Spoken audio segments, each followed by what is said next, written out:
doing, everybody, and welcome to Wisconsin Sports on the Go with Trage. I'm your host, Trage. It is Monday, coming off a fantastic weekend here in the great state of Wisconsin. The weather was phenomenal. You cannot beat the weather that we had over this weekend. 70s here in central Wisconsin. 70s is A-okay with me. I'm good with 60.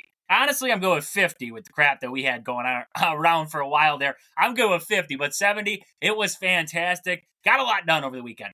Got a lot done. Yard work, cleaning up the garage a little bit, putting stuff away. Like I told you guys a couple weeks ago, we moved. We just moved recently, so still kind of getting settled, getting everything moved around. So great weekend to do it there. Got some leaves picked up in the yard. It was a great weekend all the way around. Spent Sunday in lacrosse, watching a little Viterbo softball down there, watching the sister play her senior game down there. So everything fantastic on my end over the weekend there.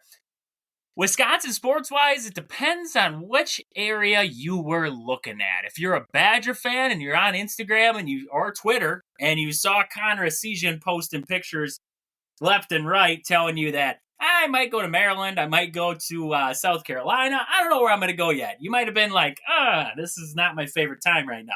This isn't my favorite time because, there might be Badger fans out there who did not really enjoy Connor Essegian, but that's far and few between because there was a lot of people who loved Connor Essegian in Madison there. And to see him, I was looking through some of the comments on there. I just wanted to see, out of the Badger players that were left, right? You had, Chucky and Steven Crowell and the rest of those guys, and they all have social media and everything like that. And I want to see if any of them were in on the comments or anything like that. And I saw Chucky Hepburn gave an emoji, and it was like not a frown face, but like a tilted up line. I don't know. It's like are you kidding me? Like, one of those kind of faces there, like the upset kind of face. And that's where all Badger, that was the one with Maryland, the picture you saw there. And that was all Badger fans. When they saw that, it was like, I don't know how I feel about this one. I really don't want to see you in Maryland. I don't want to see you in Michigan. And I really don't want to see you in Indiana because Indiana has some good stuff going on there right now. They're putting together a decent roster from what I can see as of right now. Michigan, they're going to have a head coaching change, right? Dusty May's coming in, but they're going to have pieces probably coming in from Florida Atlantic. I know the big man down there, Goldstein, believe is his name there. He's looking to transfer right now. That might be his landing spot is in Michigan. And then I know one of their guards, too, was looking at transferring. So Michigan might bolster up a little bit. Same with Indiana.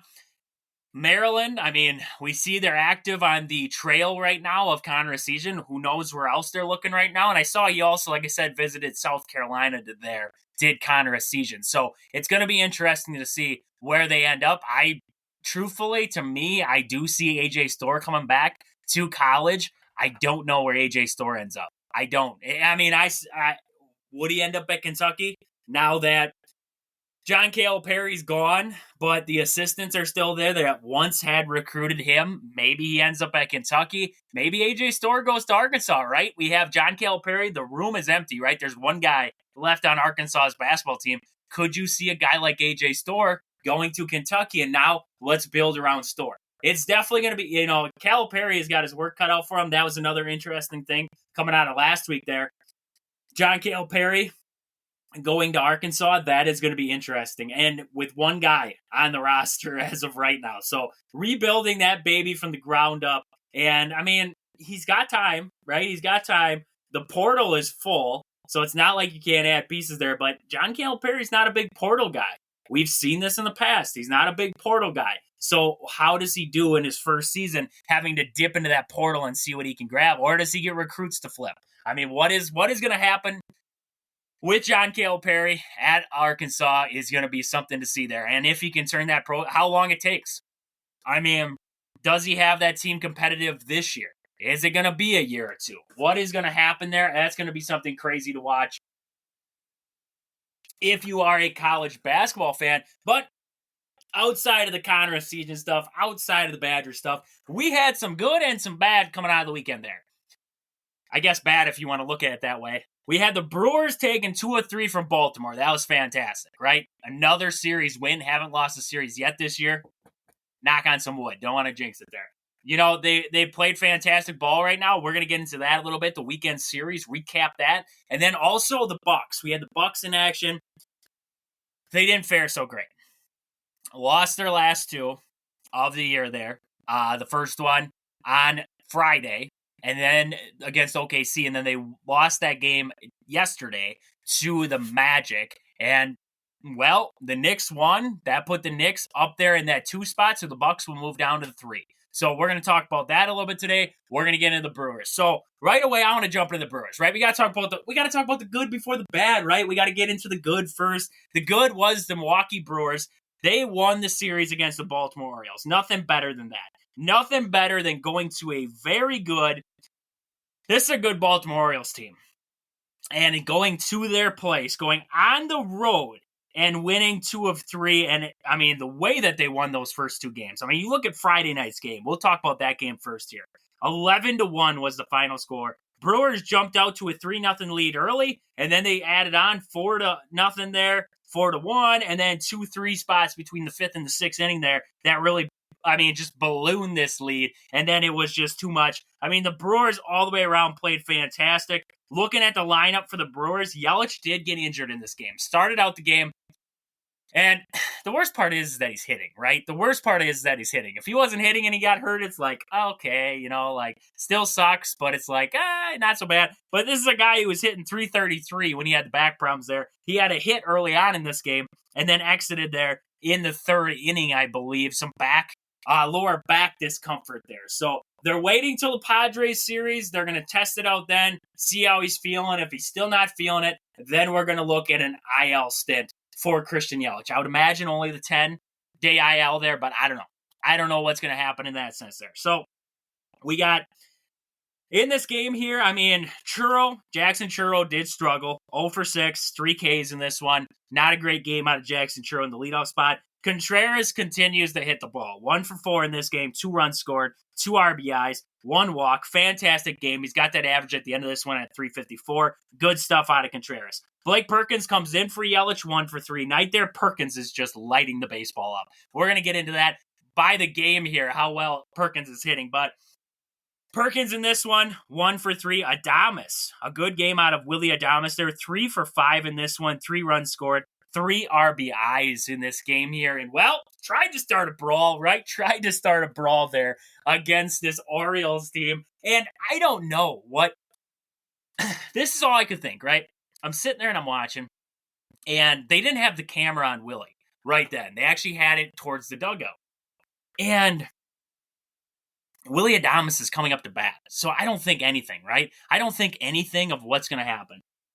And all of a sudden you see, I believe it was Contreras, had just gotten back to the dugout. And he all of a sudden just takes off bolting out of the dugout. I'm like, what is going on right now? Like, something's happening, like something on the field, some kind of brawl, whatever, some kind of argument, whatever it is. But when the camera wasn't on Willie, I had no idea it was Willy Adames, to be honest with you.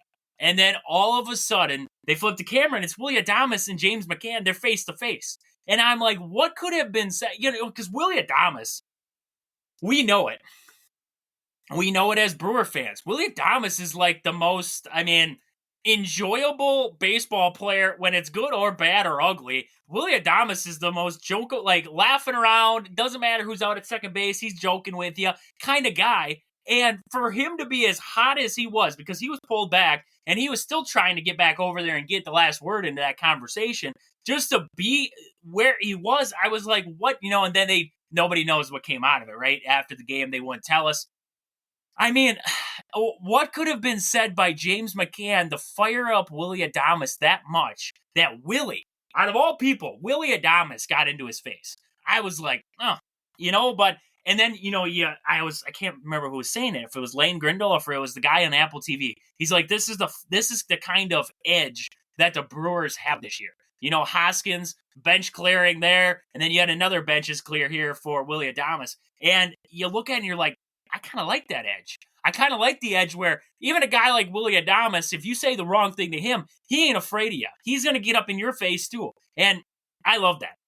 I love the edge that this team plays with. And just the clubhouse morale of this team, that they're not scared of you. They're not scared of anybody. I mean, and I can't remember who I was talking to, and they're like, oh, James McCann, he would have just mopped Willie Adames. And I'm like, I don't know about that one. I mean, Willie Adames is a real nice guy, but I just got that feeling that he's got that little extra pop.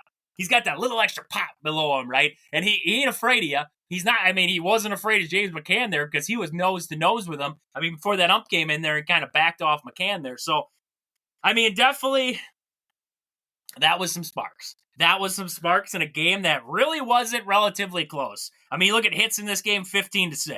Brewers had 15 compared to the Baltimore Orioles 6 in this one. So not really close in any hindsight there. But in this game, going on, Adames 3 for 5, like I said. Frelick 2 for 4 in this one. Rhys Hoskins 2 for 5. Sanchez 2 for 5 in this one. Monasterio did play in this one, 0 for 4, and then Ortiz. I mean, Ortiz showing, I thought the greatest thing, you know, we talked about before the series, guys going up against their old clubs and showing them, hey, you should have never gotten rid of me. Like, I'm better, you know, this and that. I thought Ortiz did fantastic in this series. 3 for 5 in this game, 2 RBIs, a run scored. That was great stuff. That was great stuff out of the Brewers. And I thought the big number in this game for me, only 6 strikeouts.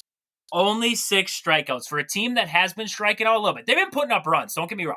But they've been striking out a little at a high clip. I love their ability to put the ball in play in this game here. So going off of that, the pitching staff in this one, Freddie pitched fantastic. Freddie pitched, this might be one of the better games I've seen Freddie Peralta pitch in a while, right? 6 innings, 5 hits, 1 earned run, 11 strikeouts, 1 home run given up in this game. 1 home run, that was it. That was it for runs in this game for Baltimore. He pitched fantastic, I thought. Everything was working. He looked like a number 1 in your staff kind of guy in this game here. I loved what I saw out of Freddie. JB Buckus came in then. He had an inning pitch there, 1 strikeout, 0s across the board elsewhere. And then looking at Vieira pitched in this game here, 2 innings, 1 hit, 1 walk, and 2 strikeouts. Good outing out of Vieira there. Good outing out of Buckus. And then Freddie Peralta pitched fantastic to start this one. 2-0, Freddie Peralta moves to after that game there with the 2.55 ERA. Great stuff out of Freddie Peralta. You know, Burns pitched in this series, Freddie pitched in this series, and I got to say, Freddie looked better. Freddie looked better than Burns. I will say it. We can live with that. Freddie looked better than Burns did in this series, and that was great. So Brewers win game 1, 11-1 there against the Orioles. Game 2, a little bit of the same. Brewers win this one 11-5. This one, Baltimore did hit. I mean, they were hitting the ball off of DL Hall in this game here. 12 hits for the Baltimore Orioles in this one. They jumped out to an early lead, 4-1 lead there, and then the Brewers came storming back. And I love that. I love this team's ability that they're realistically, I mean, you watch this team, they're not out of it. That's what I think was missing last year. You could say the year before that. Those teams, when it got to a certain point, you just said to yourself, it's over. This team, I mean, I'm watching this team, and they can go down. I mean, look at that Reds game. They went down, 8-0? 8-0, 8-1, whatever it was to that Reds team, and they lost that one 10-8. Like, you just look at these games for the Brewers, and it's just like, this team's never out of it. They don't feel like they're out of it. It doesn't matter if it's 8-0. Those guys are all up on the dugout steps. They're all still hooting and hollering. They're all still running. They're all still fired up. That's what I love. I love about this team. I think they have a different kind of chemistry and a different kind of drive than what we've seen in years past. So I love what I'm seeing so far here. 11-5 was the final in this one. Brewers, I mean, Elvis Peguero picks up the win. Kremer took the loss for the Orioles in this one. And looking at the box in this one, Brewers, they hit once again in this one. Oliver Dunn, 1 for 3. Ortiz did pinch hit late in this one, 0 for 2, but he did draw a walk. And then we look, Contreras, 2 for 4. Frelick, 2 for 5. Adames, he goes 3 for 5 in this game. Bowers, 1 for 5. 2 for 5 from Hoskins. Excuse me there. 2 for 5 from Hoskins. 3 for 5 from Terang. Jackson Churro goes 1 for 5. And Blake Perkins did struggle in this game here. He did struggle, 0 for 4 in this one. But don't worry. He bounces back in game 3. Don't you worry. In this one, pitching-wise for the Brewers, like I mentioned, DL Hall did struggle. 3 1/3, 8 hits, 5 earned runs, 1 walk, 4 strikeouts, 3 home runs given up. The long ball did get to DL Hall in this one. Elvis Peguero, though, He pitched fantastic. I mean, early on in this one, there wasn't an inning where nobody scored. Like, you look across the board there, from the bottom of the first to the top of the fourth, there were runs in both halves. I mean, you look at 3 in the bottom half for the Orioles, then you had 1-1, 3-1, and then 4 by the Brewers during the top of the fourth. Then it came Elvis Paguero, and he puts up the first set of zeros for the Brewers there. And inning and 2/3, 1 hit, 2 strikeouts, a walk there. Good stuff out of Elvis. Then you had Hudson come in. Hudson's been pitching well for this Brewers team. Very well for the Brewers. 1 inning pitched, 1 hit, 2 strikeouts. Got that ERA at 1.35. Fantastic stuff out of Hudson there. Then you had JB Buckus come in there. 2/3 of an inning, 1 hit, and 1 strikeout. Hobie Milner for an inning and a third, 1 strikeout. And then Piams for an inning, 1 hit, and zeros across the board. I mean, that's great stuff. The bullpen came into this game and they said, okay, we've seen the beginning. Runs coming across. It seems like just automatic. And they came in and said, that's it. We're done. We're done. This is it. We're done. We're closing this baby down. And they did fantastic. Great outing by the Brewers bullpen in this one. They've pitched well. I mean, you look at the bullpen as a collective on the year here. They've pitched fantastic. So good stuff there out of the Brewers bullpen in game 2 of this series here. Brewers picked up that 11-5 win. And then came game 3 of the series. Brewers, they sadly dropped this game here. You're welcome, Oriole fans. We allowed Jackson Holliday to get his first hit. You're welcome. You're welcome for that one. We did that one for you guys to make you guys feel better that you guys got a good Jackson, right? We got Jackson Churro. You got Jackson Holliday. We want to make you feel good. We gave you a hit there. Just kidding. Just kidding. I mean, it's Jackson Holliday. You know, I really chalked it up to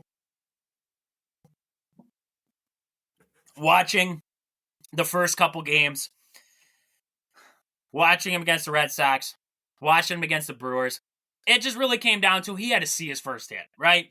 You know, he's pressing up there. He's trying to do too much. He had to see that first hit. Now that he's got his first hit, thank goodness the Brewers are leaving town because now he can start hitting. I don't care. He can start hitting now. The Brewers are done with you. You can start hitting all you want. So good stuff there to see Jackson Holliday get his first hit with the Orioles there. But for the Brewers, William Contreras says, hey, Corbin Burns, remember me? I caught for you. Watch this. I'm going to send her out to straight center.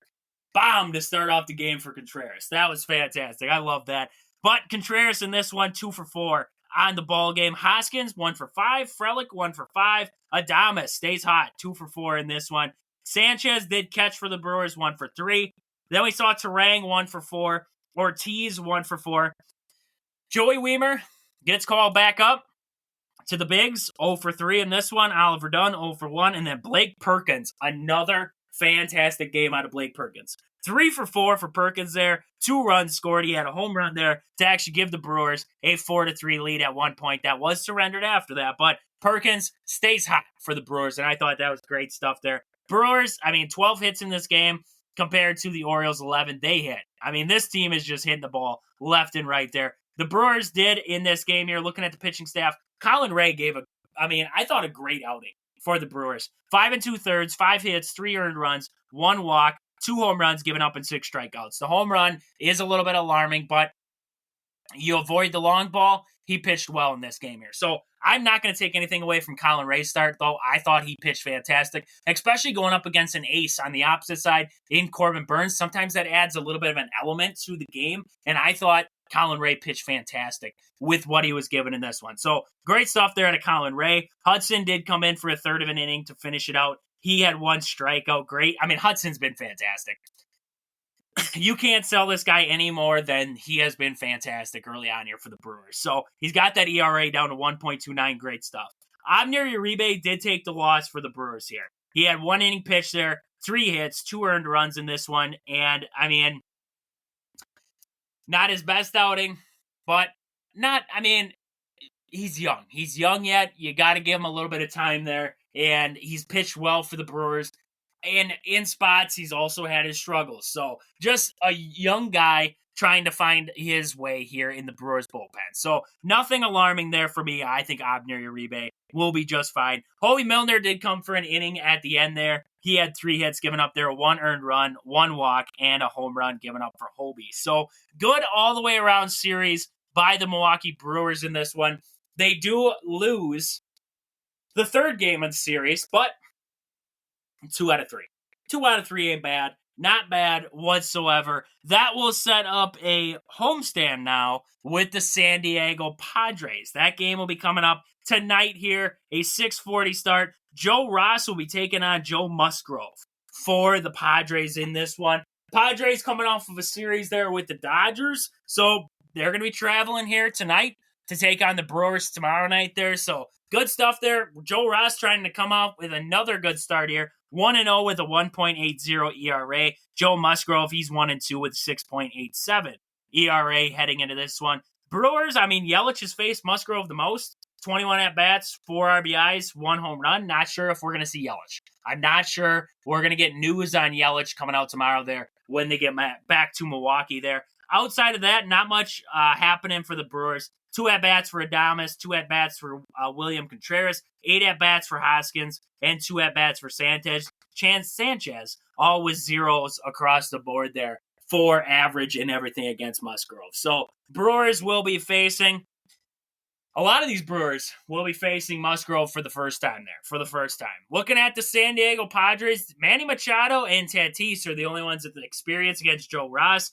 Machado in 2 at-bats, he's got nothing to show for it. And Tatis in 2 at-bats, he's batting 1,000 against him there. So good stuff there. Brewers, Padres coming up tonight here from American Family Field. That game can be seen on Bally Sports Wisconsin. Also, if you want to listen to the game, if you're out traveling, whatever it is, WTMJ 620 or the Brewers Radio Network, wherever you get your games. So with that, before we move on here, I want to mention a couple of our sponsors here quick of the show. First, Game Day Supply in Onalaska. Do you have a sports club or team? Are you looking for some custom uniforms or apparel? Check out the awesome crew at Game Day Supply in Onalaska to help your team get the sweetest gear. Find them on Facebook at Game Day Supply or online at GameDaySupply.net. Also, your hometown team, Century 21 Gold Key Realty. Call Peggy, Sue, or Anna to find your dream home, or if you're looking to sell, find them on Facebook at your hometown team, Century 21 Gold Key Realty, or stop in and see them at their location in Marshfield. Also, Marshfield Motor Speedway is located just 3 miles outside of Marshfield on County Road H. You got to get down there this summer. Summer, fall, you got to check out the schedule online there on Facebook or search them up online there, Marshfield Motor Speedways. You can find them there. You can find the schedule. Plan some fantastic summer days and nights down at the track. So good stuff there out of the sponsors. But I want to look at the out-of-town scoreboard. The out-of-town scoreboard. What's going on in Major League Baseball right now? So yesterday we did see the Red Sox. They beat the Angels 5-4 there. Pirates, they beat the Phillies 9-2. They moved to 11-5. We had the Blue Jays 5-0 over the Rockies. The Mets 2-1 winners over the Royals. Giants, they lose to the Rays 9-4 there. Twins lose to the Tigers 4-3. We had the Marlins losing to the Braves there 9-7. Yankees, Guardians, that was all Guardians there 8-7 in that one. Astros, they get a win over the Rangers there 8-5. Astros been struggling. So if you're an Astros fan, good to see them getting a win there. The White Sox take the loss to the Reds there, 11-4 in that one. Nationals, they lose to the Athletics, 7-6 there. The Athletics are 7-9. Just think about that. 7-9 Oakland Athletics. They have not the worst record in baseball. Did not think I'd be able to say that. So fantastic stuff there. Out of the Oakland A's, whatever you want to call them when they move to Sacramento. I don't know what's going to be called there. Mariners, they lose to the Cubs 3-2 there. And the Cardinals, they lose to the D-backs 5-0. Standing-wise right now, Brewers, they lead the Central 10-4 ahead of the Pirates at 11-5. The Cubs 9-6. You have the Reds coming in at 9-6. And the Cardinals at 7-9. The Brewers have a +31 run differential right now. That is just, something that we haven't seen from the Brewers in a very long time. 91 runs scored to 60 runs allowed there. That is great stuff out of the Brewers. Looking at other teams in the Central, you're looking at the Pirates +24, Reds +22, and the Cubs at +13. The NL East, the Braves are up top right now at a 9-5 record, followed by the Phillies, then the Mets, then the Washington Nationals, and then the Miami Marlins coming in last there. You look at run differential right now, how much of a difference it is between the Brewers and elsewhere. The Brewers +31. You look at the Atlanta Braves plus 19 right now. You look at the team in the NL West who's leading it all. You have the Dodgers plus 15 right now there. Plus 21 for the Diamondbacks. They're in second in the West right now, followed by the Padres. And then you have the San Francisco Giants, followed by the Colorado Rockies there, who are negative 34. So not good stuff happening in Colorado, but not as bad as what's happening in Miami right now. They're negative 35 in the run differential right now. But Rockies do not have the worst record in baseball. They are ahead of them pesky looking Marlins for the NL, but you want to look worst record in baseball, we got to travel to the AL Central. That is where the White Sox, 2 wins on the season for the White Sox. They are, that's a dumpster fire team. That's a dumpster fire team. They're negative 51 right now in run differential. Looking at the AL Central, you got the Cleveland Guardians up top there, followed by the Royals.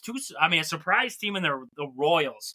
They are playing well right now, followed by the Detroit Tigers, and then you have the Minnesota Twins, followed by the White Sox. AL East, you have the Yankees, followed by Baltimore. Then you have Boston, followed by Tampa Bay Rays and Toronto. And then you travel to the AL West. This one's a little different right now, but I do expect the Astros to figure it out at some point because I don't think the Oakland A's will finish ahead of them there. But looking at the AL West, you have the division-leading Texas Rangers sitting at 8-8, followed by the Angels at 7-8, the Oakland A's at 7-9, the Seattle Mariners at 6-10, and then looking at the bottom half of that one, the Houston Astros at 6-11. So good stuff there coming out of the MLB standings. Early on, lots of things could happen yet. We can't wait for more baseball. So good stuff there coming out of the weekend slate of games. But with that, we got to get into the Bucks, but before we get into the Bucks, I just want to mention the last couple of our sponsors here quick of the show there. First, Sport and Spine Clinic in Greenwood, Wisconsin. If you've been injured recently, whether it was at work, you're out on the golf course, you're out in the baseball field, whatever it was, and you need some physical therapy, stop in there and see Chad at Sport and Spine Clinic in Greenwood. He'll get you right. He'll get you back to work, back out on the court, back on the field, back on the golf course, whatever it is, he'll get you back there. Sport and Spine Clinic in Greenwood, Wisconsin. And also Sports Scene Sports Cards and Memorabilia, located in the Marshfield Mall, located in Marshfield, Wisconsin. Stop in there and see Al. He has everything you need, from sporting cards to memorabilia, anything your hobby enthusiast needs, he's got it down there at the store. So check him out. And if he doesn't have it, talk to him. He might be able to get it for you. Sports Scene in Marshfield, Wisconsin there. And also Pittsville Farm and Home Center. At the store, they serve you anything from hydraulic hoses to red roses. Stop in and see the awesome crew at Pittsville Farm and Home Center in Pittsville, Wisconsin. It's getting closer to spring, folks, right? You can smell it in the air. The grass is getting greener. It's getting fantastic. You need to get, whether it's gardening tools, whether it's outdoor, whether it's Milwaukee power tools, whatever you need, they got it at Pittsville Farm and Home. So get yourself down to Pittsville Farm and Home in Pittsville, Wisconsin there. But hey, we got to get into the Bucks. The Bucks over this last weekend here, they dropped 2 games. And well, that kind of set them up for, I don't know, maybe they tanked, right? Maybe they tanked. They wanted to lose so that way they wouldn't get the heat. Maybe that's what it was. I don't know what it was, but the Bucks dropped 2 games over the weekend there. They lost that game to the Oklahoma City Thunder there. That was in OKC for that one. 125-107 in that game there. OKC basically, they just controlled this game from the opening tip. And the Bucks were a little depleted. In hindsight, they were depleted in this game. You look at Middleton and Lopez, they paced the team with 18 apiece there. Beasley was 17, 6 for Bev, and then Portis for 4 in this one. Dame didn't play. You didn't have Giannis in this game here, so it was a depleted Bucks roster in this game here. But guys showed up in this game. Gallinari with 11 in 19 minutes. Jay Crowder, he had 3. Bieshkamp, 7 points in this one, 6 for Livingston, 8 for Connington, 3 for Rollins in this game here, and Ty Washington with 2 in this ball game for the Bucks. So Bucks do drop this game.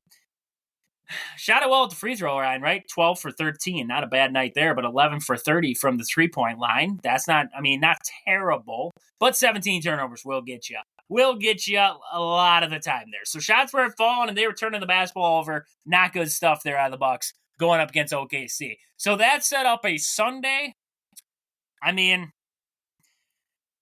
with a lot to play for. Let's just say that. A lot to play for against this Magic team. I mean, you're on, if you lose and the Knicks won, the Cavaliers won, you would end up the 4 seed.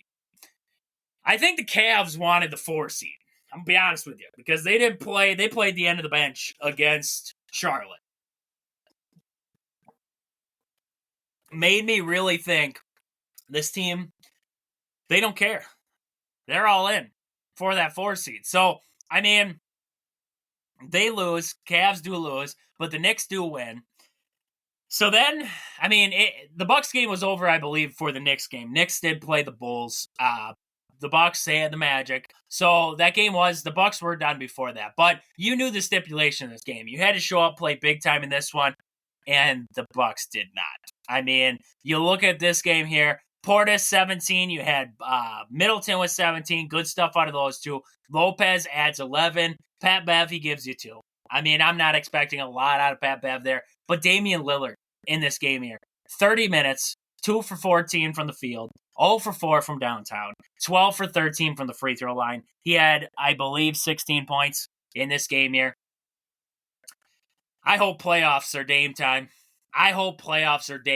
Because I got to see it at some point, right? We got this guy who was supposed to give me Dame time all the time, and I haven't seen it yet. So, I mean, good stuff there. Bucks do struggle in this game here, though. You look on the outside of that. Crowder, 6 points, 7 points for Beachcamp in this game here. 4 for, I believe, Beasley, and then 6 for Ty Washington in this game here. Looking on the flip side of that, they could not slow down Wagner or Banchero in this game. Or Wagner. Or Banchero in this game here. 26 and 25, respectively, in this game here. Bucks, I mean, shooting the basketball, 7 for 27 from downtown. Let me repeat that. 7 for 27. You will not win many games like that. And then you look at the field goal percentage as a whole, 30 for 75, 40%. You shot 21 for 23 at the free throw line. In this game here, 17 turnovers once again in this game. 10 steals, 16 assists, 34 rebounds. You got out-rebounded. You turned the basketball over a crap ton in this one. Only 11 turnovers for the Magic. And then you look at the flip side of that. Magic, they shoot 49% in this game here. 31% from downtown. 94% from the free throw line. They just outplayed the Bucks. In a game that I thought the Bucks would really want, they outplayed the Bucks in this game. So, Bucks they dropped the series, or the season finale, to the Orlando Magic. So now that sets the Bucks up I was trying to think of the way I wanted to say this. It sets the Bucks up in a very interesting playoff. So now you're the 3 seed.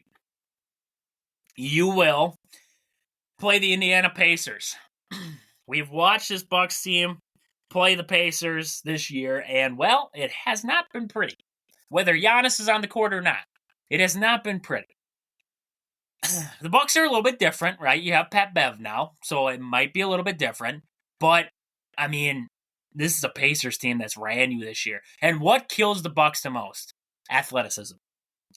Guys who can get up and down and get after this Bucks team. And the Bucks don't do that in return. That's what the Pacers do.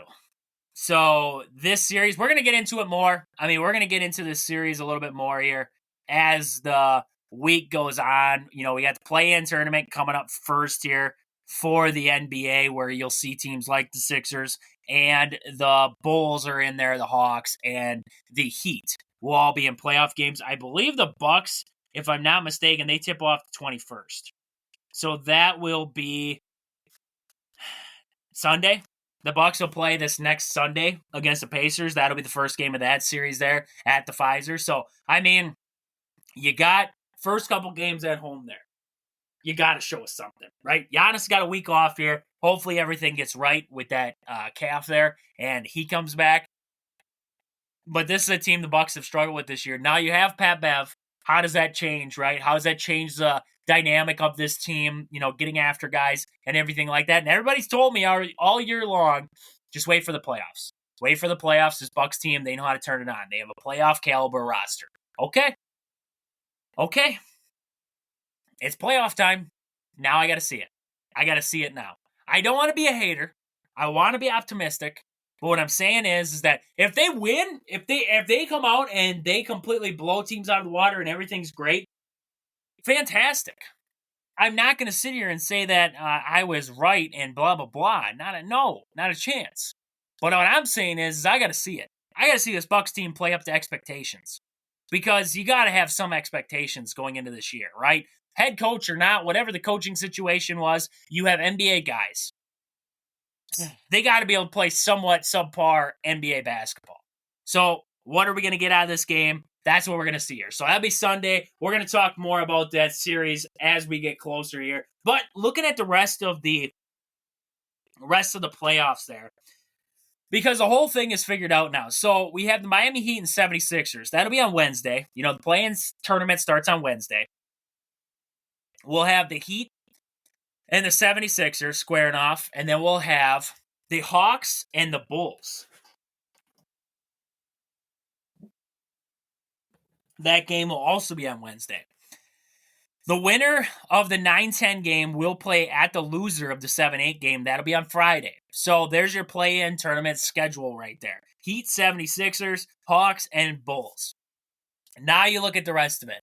Winner of that 8 seed, so it will be whoever ends up the winner of that 9-10, and then the loser of the 7 and 8 game there will end up playing the Boston Celtics. Then we have the Knicks taking on whoever wins that game, Sixers or Heat. And then you have the Bucks taking on the Pacers, and the Cavs taking on the Magic there. So good stuff there in the East. Looking over at the West, I mean, you're looking at the play-in tournament right now. You're going to have the Lakers and the Pelicans. That'll be on Tuesday. And then the Warriors and the Sacramento Kings. That'll be on Tuesday there. And then the winner of that 9-10 will play the loser of the 7-8. So that'll be on Friday along with the Eastern Conference game.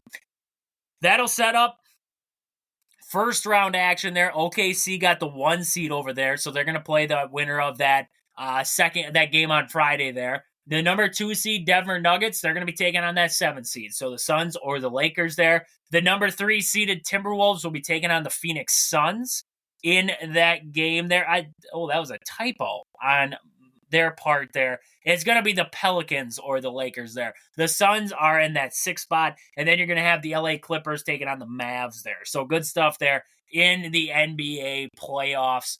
Coming up here, that'll be starting up on Tuesday with the Western Conference games, followed by the Eastern Conference on Wednesday, and then a little bit more play-in on Friday, followed up by, you're going to have playoff basketball starting this next weekend here. Bucks starting their playoff stretch on Sunday, going up against the Pacers. So with that, that's about all I got for today. We're going to get more into the Bucks as the week goes on. Brewers starting up a series against the Padres. I don't like the Padres, so I can't wait for that series there. I want to see the Brew Crew just put the nail. Just drop them. I just want to see it. I want to see a series against the Padres where the Brewers just bring out the brooms. Bring out the brooms at American Family Field and win that baby. But with that, this has been Wisconsin Sports on the Go with Trage. Thank you guys for listening. I hope you enjoy the rest of your Monday. But until I catch you guys back here on the show tomorrow, deuces.